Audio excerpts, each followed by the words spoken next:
Sector 17 स्थित श्री श्री संकटमोचन हनुमान चालीसा केन्द्र में रामनवमी उत्सव अनुष्ठित। हिंदू धर्मर पवित्र श्रीरामनवमी उपलक्षे सेक्टर 17 स्थित श्री श्री संकटमोचन हनुमान चालीसा केन्द्र में रामनवमी उत्सव अनुष्ठित हो जाइछि।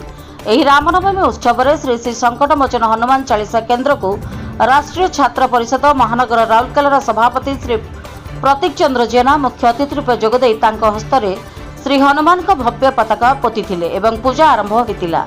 सम्मानित अतिथि भाव सेक्टर 15 गुना भाई, सेक्टर 8 अर्जुन, रोहन, सुनील योगदान करथिले एवं श्री संकटमोचन हनुमान मंदिर सभापति श्रीमती धरित्री कुंभार और संपादक श्रीमती सस्मिता नायक समेत अनेक भाई भौणी माने श्री प्रतीक चंद्र जेना को भव्य स्वागत करी कार्यक्रम को सफल कराइथिले।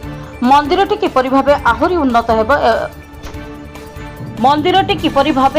उन्नत हेब और एक भव्य राम मंदिर प्रतिष्ठा होई परिबो ता नै श्री प्रतीक चंद्र जेना स्थानीय लोकों पाखरे बसी आलोचना करथिले एवं जदि मंदिर कार्य रे कोनोसी आवश्यकता पड़े ता मध्य सहायतार हाथ बढ़ाइबे बोली प्रतीक तांको अभिभाषण रे कहिथिले।